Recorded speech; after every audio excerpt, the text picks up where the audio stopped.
వాలంటీర్ల వ్యవస్థపై ఈసీ ఉత్తర్వులు దారుణమన్నారు మంత్రి సీదిరి అప్పలరాజు.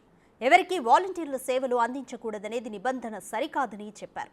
గతంలో సీఈఓగా ఉన్న నిమ్మగడ్డ రమేష్ చంద్రబాబు కోసం పనిచేశారని ఆరోపించారు. గతంలో రాష్ట్రంలో జరగాల్సిన ఎన్నికలను సైతం ఆయన అడ్డుకున్నారని విమర్శించారు. నిజంగా చంద్రబాబు గాని సిగ్గు లజ్జ ఉంటే నిమ్మగడ్డ రమేష్ చౌదరికి నాకు సంబంధం లేదని అన్న చెప్పాలి, లేదా వీళ్ళు ఇచ్చినటువంటి కంప్లైంట్లన్నా వెనక్కి తీసుకోవాలి.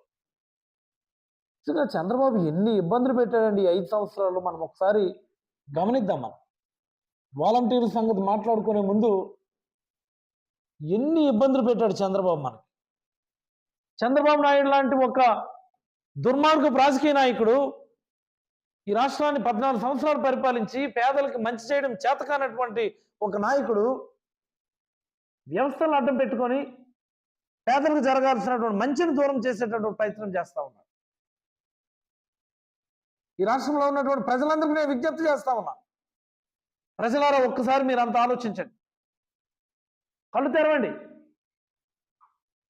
గ్రామాల్లో ఇంకా ఆ పార్టీ ఈ పార్టీ అని చెప్పి రకరకాల మాటలు వింటా ఉన్నాం. మనం ఇలాంటి దౌర్భాగ్యపు నీచపు రాజకీయ నాయకులు పక్కన పెట్టాల్సినటువంటి అవసరం వచ్చింది.